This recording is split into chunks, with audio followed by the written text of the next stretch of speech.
Yan po mga kapatid, magandang hapon po sa inyong lahat at narito naman po ako at muling magbabalik upang may ihatid ng mga panibagong mensahe sa inyo. Ayan, titignan natin mga kapatid kung ano nga ba ang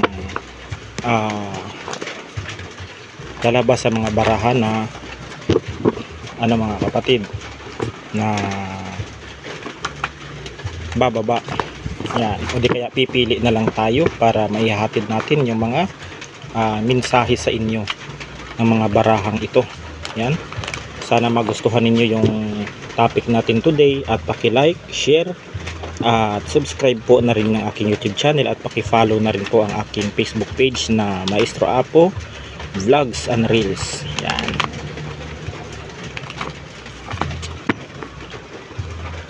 Cut tayo ng 3. Yan, pipili na lang siguro tayo ng 13 baraha para madali nating maisagawa yung mga mensahe na ating ibabahagi sa inyo. 1, 2, 3, 4, 5, 6, 7, 8, 9,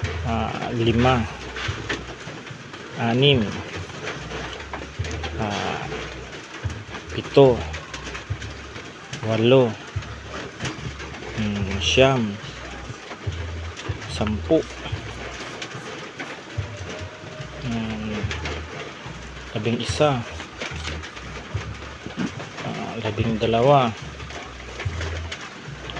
12, 13. Yan, 13 baraha yung ating ibabahagi. Ang kunin natin yung isa mga kapatid para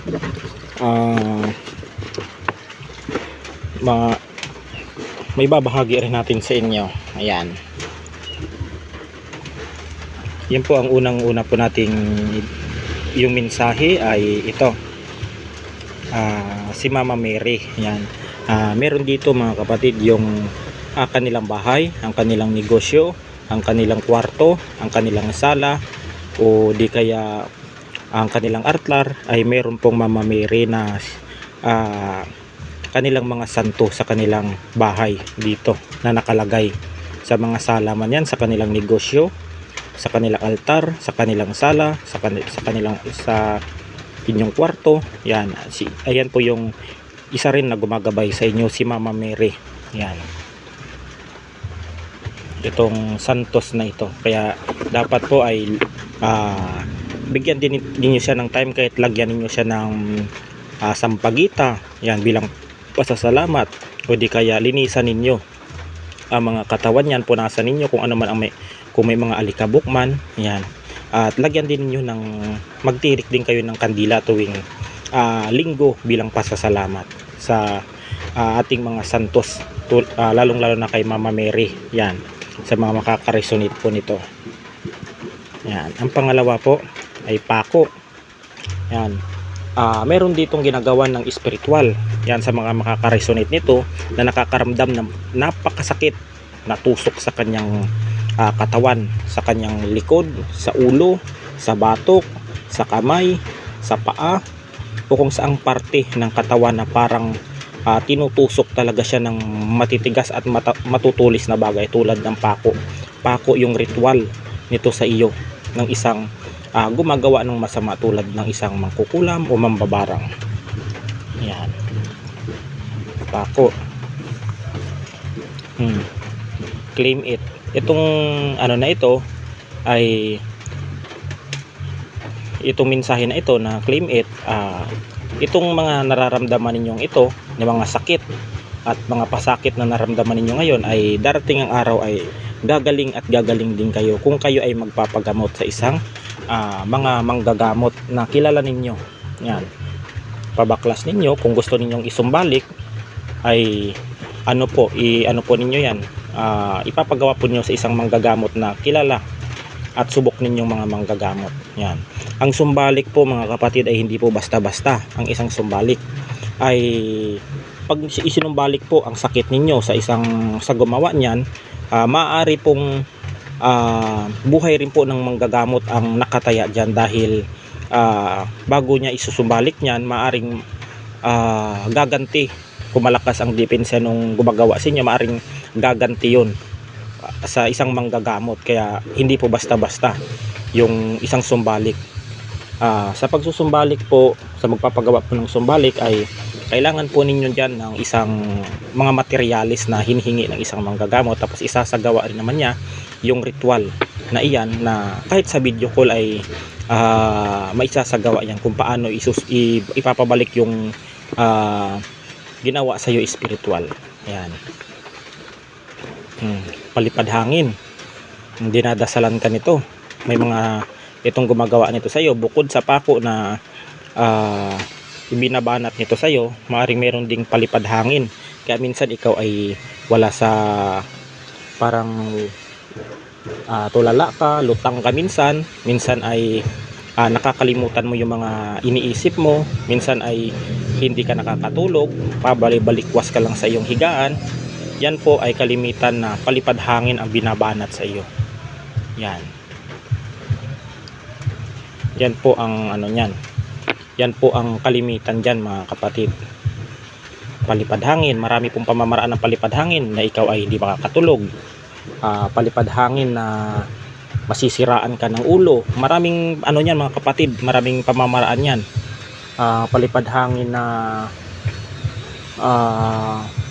lutang ka minsan, baka kalimutan mo yung mga iniisip mo. Yan.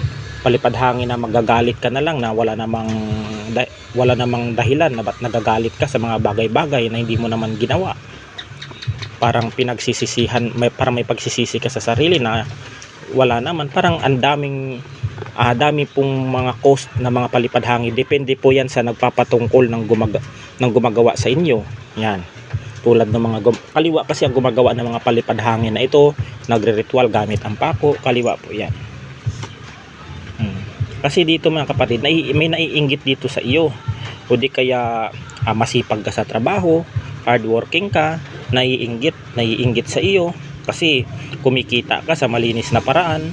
May tao dito na naiinggit sa inyo kaya pinapagawan ka ng hindi maganda. Kunyari, binabayaran niya ito. May mga kilalang mga mangkukulam o di kaya may mga pamilya ito na mga mangkukulam o marunong gumawa sa pamamagitan ng espiritual.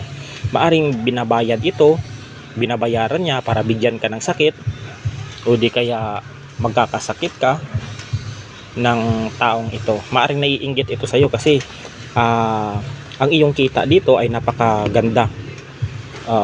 Stable ang iyong financial dito. Kaya naiinggit ito kahit nasa bahay ka lang siguro o di kaya may mga negosyo ka dyan o live selling o kung ano man. Siguro nakikitaan ka dito ng siguro may pagkainggit na rin kaya ginawan ka ng masama. Pinabayaran niya ito, ito gawin mo, paliparan mo ng ano, gawan mo ng palipad hangin yan. Gawan mo ng anuhin mo yan na makakaramdam ng sakit sa katawan na parang tinutusok-tusok. Yan, ganun yung mga pamamaraan ng gumagawa sa iyo.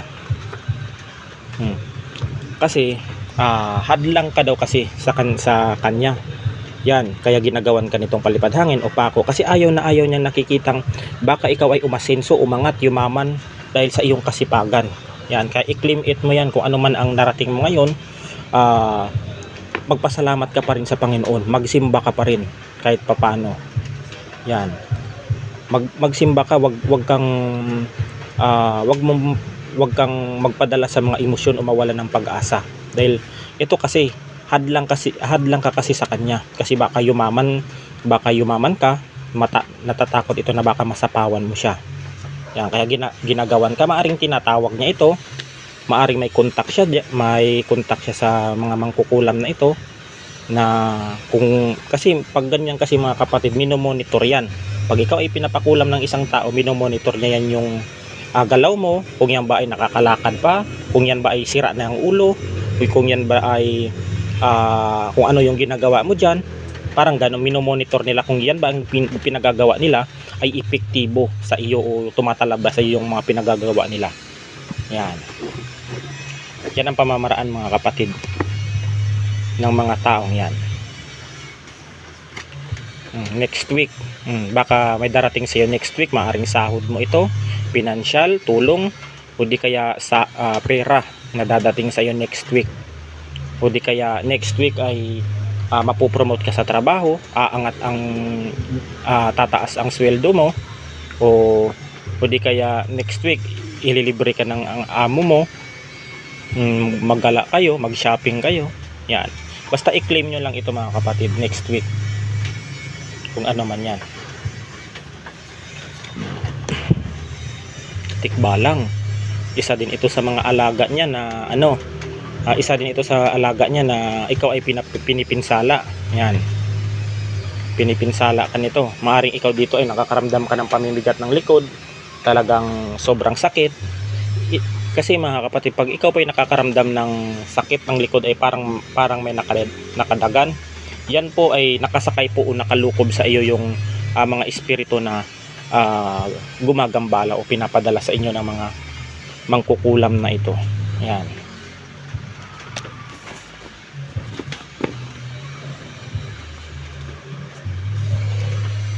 Sementeryo.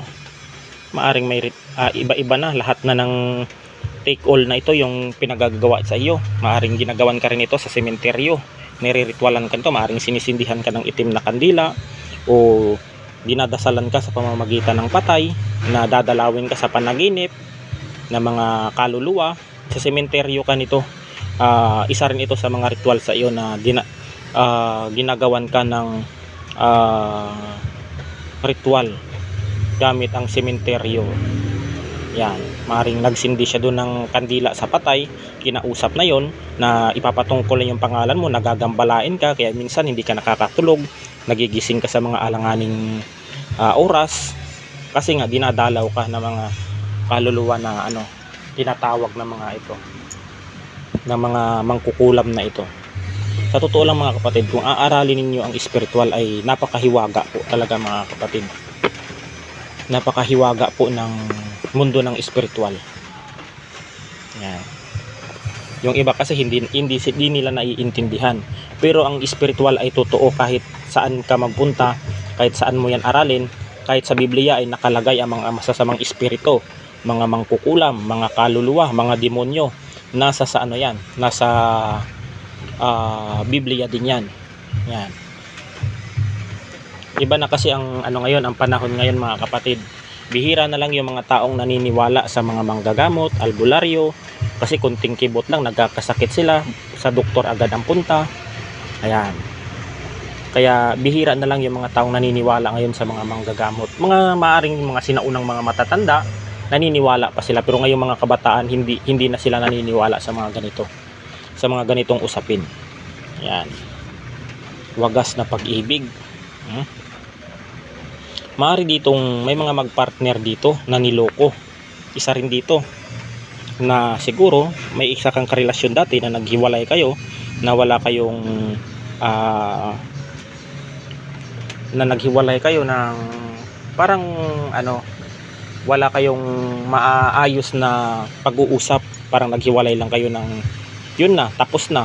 Tapos yung isa dito ay mahal na mahal ka, o di kaya grabe yung pagmamahal sa iyo nito, kaya naisip niya na kaysa mapunta ka na lang sa iba, ipaparanas niya sa iyo yung hirap at sakit na ginawa mo sa kanya. Parang ganun mga kapatid. Parang ikaw dito ay ginawan ka rin sa spiritual. Yung mga naghiwalay dito na mga asawa, mga magpartner na naghiwalay, yun yung sinasabi niya sa sarili niya na kung mapupunta ka lang naman sa iba, ipaparanas niya na hindi kayo magiging masaya sa relasyon, kayo ay magkaaway-away, o di kaya hindi magtatagal sa iyo mga karelasyon mo, magkakarelasyon ka man, pero maghihiwalay din kayo. Parang walang permanenteng walang sumiseryoso sa iyo na isang tao, dahil nga ikaw dito ay ginawa ng masama, o di kaya ikaw ay sinumpa ng taong niloko ka, o di kaya isa sa inyo ang nagloko dito. Tagumpay, isa rin ito na ayaw ng mga taong ito na gumagawa sa iyo ng ritual sa sementeryo, na nag-uutos pa ng mga elemento, nagpapalipad hangin, o di kaya ginagamitan ka ng pako na ikaw ay makakaramdam ka ng mga tusok-tusok.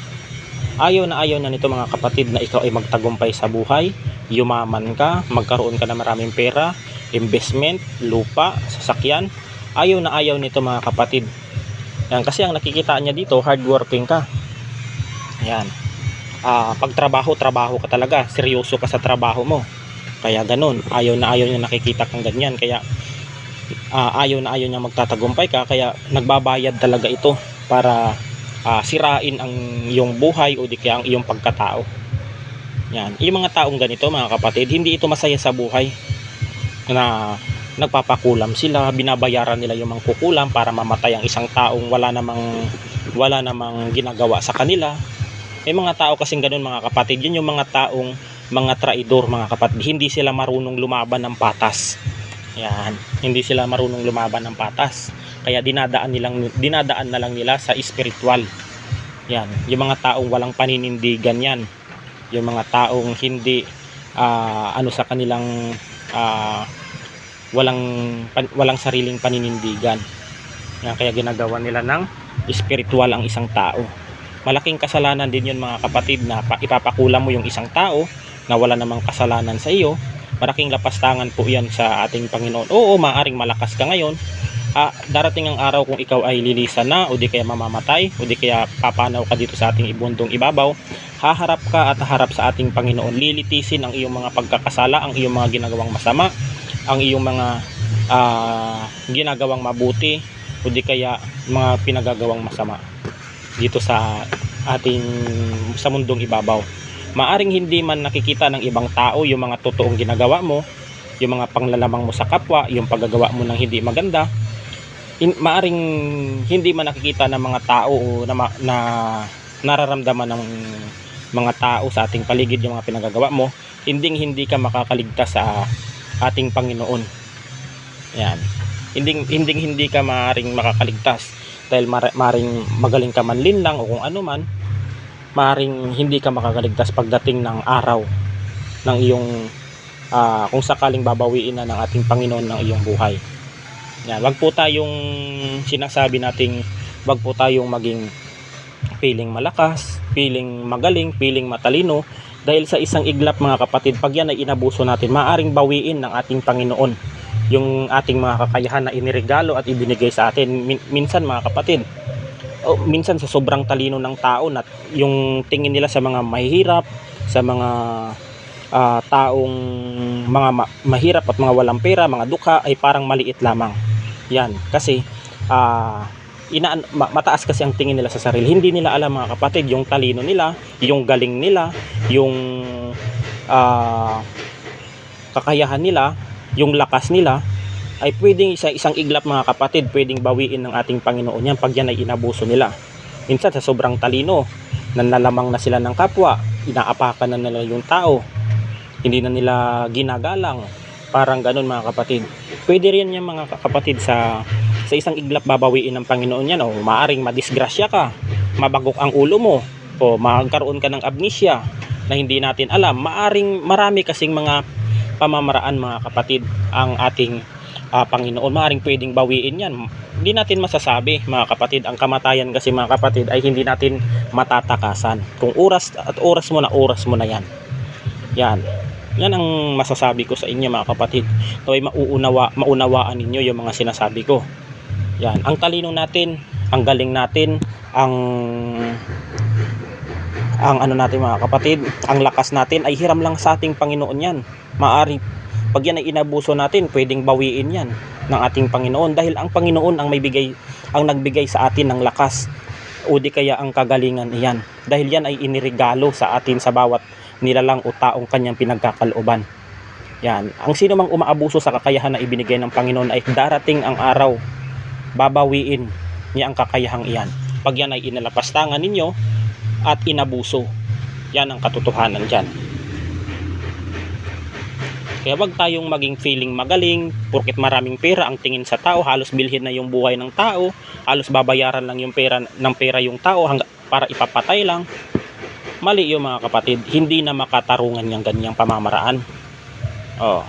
Bakit? Kung sakaling yan ang gagawin ninyo, ang panlalamang o ipapapatay nyo yung tao, bakit? Darating ang araw mamamatay din naman kayo.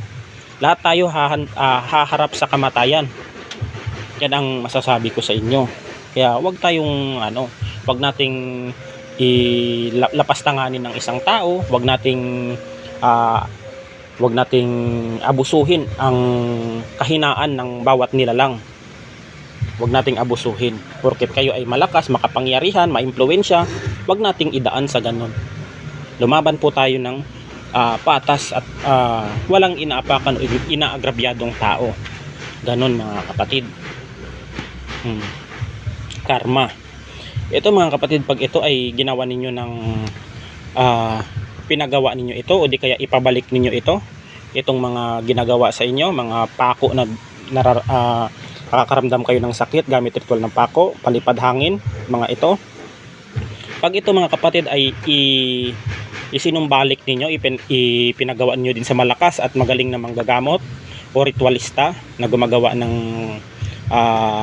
mabuti, kakarmahin ang taong ito. Lahat ng pamilya niya madadamay, kamag-anak, lahat ng mga sa kanya, mga malalapit sa kanyang buhay ay kakarmahin ito mga kapatid. Sa kanya babalik yung palipad hangin, hindi rin siya makakatulog ng pinagagawa sa iyo. Lahat ng mga sakit na ginawa sa iyo, kung gagawa man to sa iba, sa kanya tatama yung tusok-tusok hanggang siya ay tumigil na. Lahat ng ritual nito sa sementeryo na inutusan niya yung mga espiritu na nananahan doon o doon na nakalukob sa sa sementeryo, siya ang dadalawin ng mga espiritu nito, hindi siya papatutulugin din.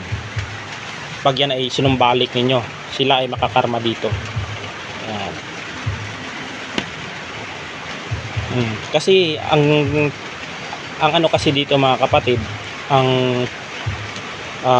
gumagawa kasi dito sa iyo ay ang taas ng tingin sa sarili. Magaling daw siya, makapangyarihan daw yung kumukulam sa inyo. May mga kakayahan daw na malakas daw ang kakayahan nito, mataas ang tingin sa sarili yung taong gumagawa sa inyo ng masama. Yan. Pag ito'y sinumbalik ninyo, babalik din ito sa kanila.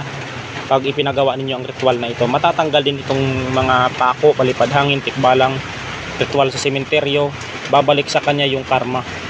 Ito ay yung taas ng tingin ito sa sarili, yung kapangyarihang pinagkaloob sa kanya ay mapupugnaw ito, mawawala.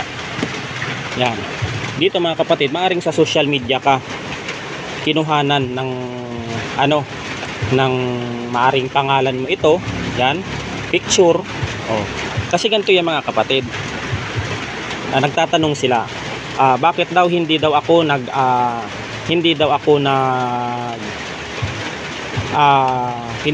nagbibigay ng totoong pangalan ko sa Facebook. Ayan.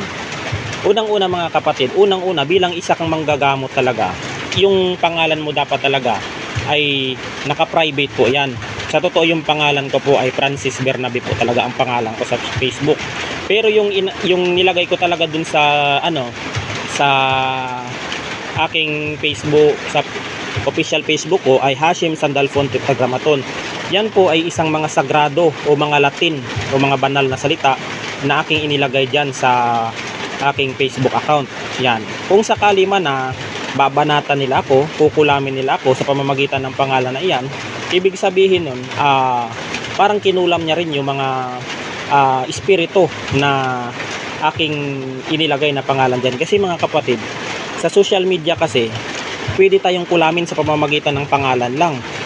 Yan, pangalan, birthday, at saka picture. Yan, kalimitan mga kapatid.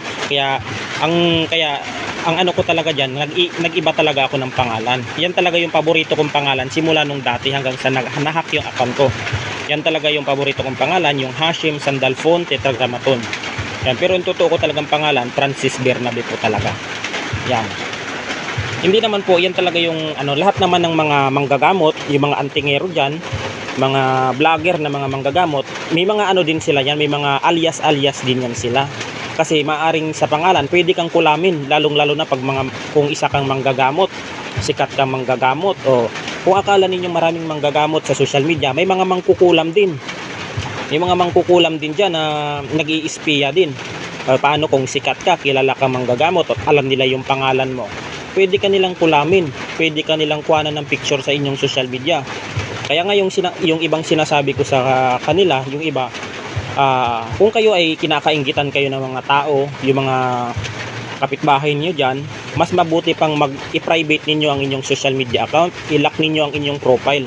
Kasi may kalimitan diyan, may ini-stock kayo, ini-stock yung mga picture niyo diyan, o kinuhanan kayo ng mga picture o pangalan diyan at isin doon sa kanilang, sa mga taong gumagawa ng masama na yan, ng mga mangkukulam, ay madali kayong mapapasok.